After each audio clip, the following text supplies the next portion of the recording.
Okay. Hi everybody, Chris Schulte here from Greenlight Quilts. I'd like to show you quickly today a little 411 about leaders and enders. And I'm not talking about that little piece of fabric that you make look into what, a porcupine by sewing it over and over and over.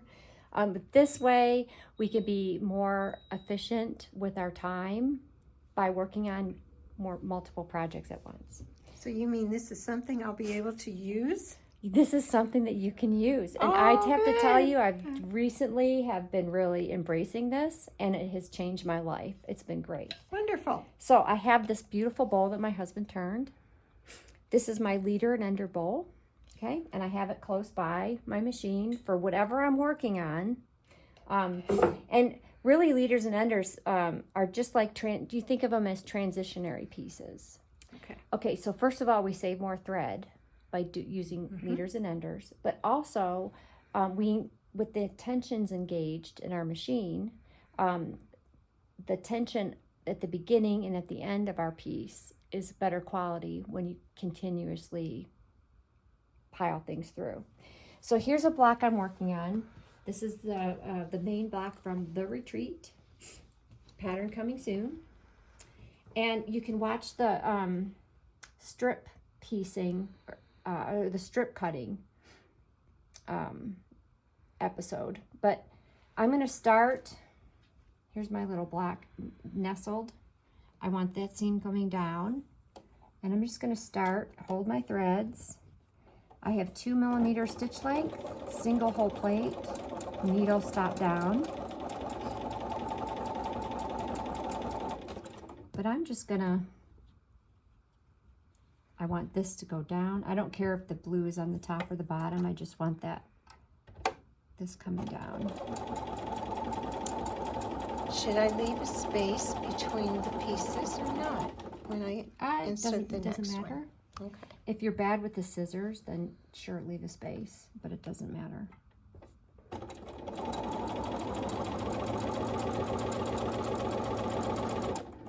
Okay, so here's the thing. You don't lift your needle up and you don't lift your presser foot up.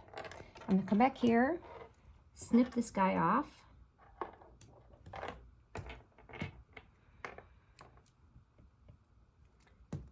Okay, snip them apart.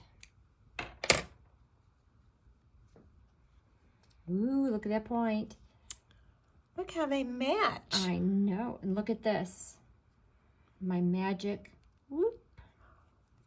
And what is it you call that? That's spiraling the seam. I have a whole thing on my website about spiraling the seam, but this is a great little place to do it. Why do we do it? Because it evenly distributes that seam, and it also, because of the way that the block is pressed, we can sew it together nicely with its neighbor. All right, so I need, in my block, 2 like this and 2 like this, right? And I'm going to make 4 of those. So I'll just push these guys through.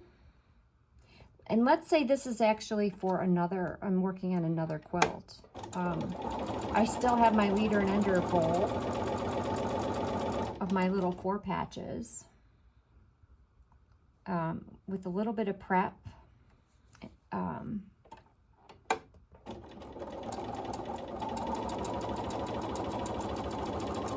Okay, so I got those 2 done. Normally what people would do would be lift their thing, pull it out, and then continue piecing. But no, I'm just going to take one of my leaders and enders, because I'm going to have to sew this guy someday anyway, right? And he's going to transition.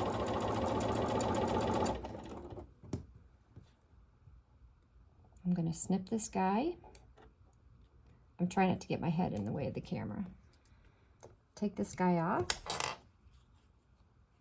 And you go, oh, you're so pretty. Look at that. Ooh, nice thing. I'm going to put him back into my leaders and enders, and I'm going to deal with him later. This side gets pressed up. This side gets pressed down. I'm going to sew this guy together. See, this is what happens with you when you start without having a leader or ender. You get that little bird nest. Okay. We don't like that. And the more you start and stop, I don't pin, but I am holding that seam down, and I like this. I like a guide. I like the tape. So I need that black, but instead of lifting up my foot, I'm going to take another leader and ender. I'm going to run this guy through.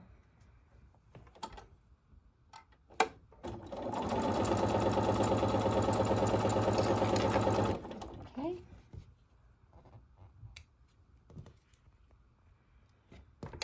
And then you say, ooh, look at that. Ooh, nice. Spiral, press. Thanks for coming. See you next time.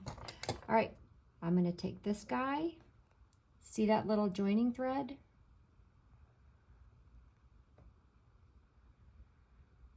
Yeah, snip. Yeah, pretty okay.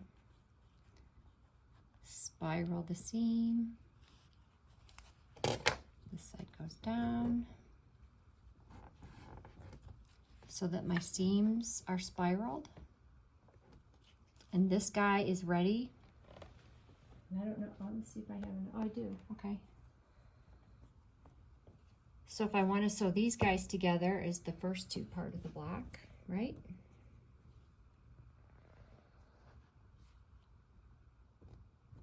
If I have another one.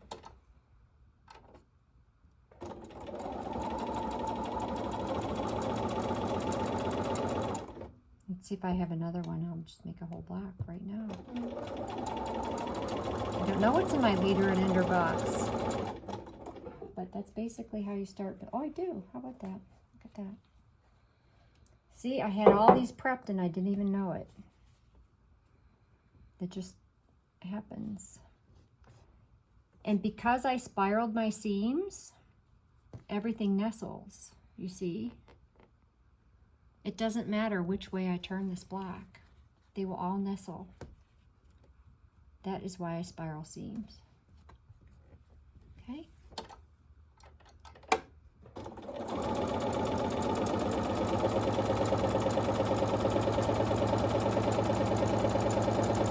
Okay, and again, instead of taking that out, I'll just let another guy rip through.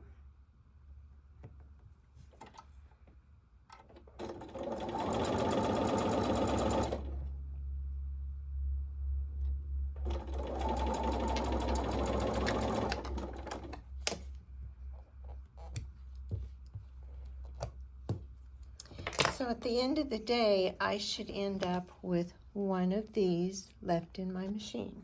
Yep. If you do this, and really, like if you're putting together a row of another quilt and you have your little box of leaders and enders, notice, press this one up, this one down. If you spiraled them all the way that I tell you to, everything nestles. And then you just become a piecing machine. Which you kind of have to if you're going to make something like this, because it's a lot of piecing. And it just becomes very mindless, soothing, successful, productive. All right, I'm done with my block. I don't want to pull it out, so I'm just gonna have to sew this guy anyway, so might as well sew him now.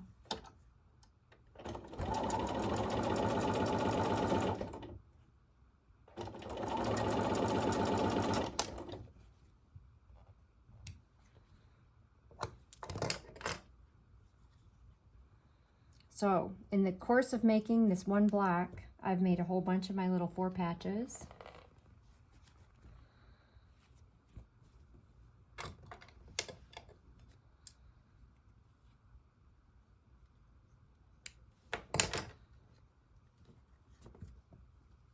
Gonna give these guys a spin. Taking your block for a spin.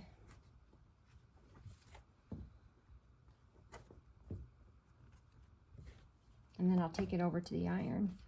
But spiraling helps your points.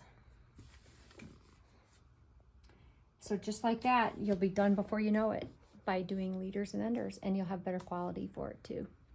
Enjoy!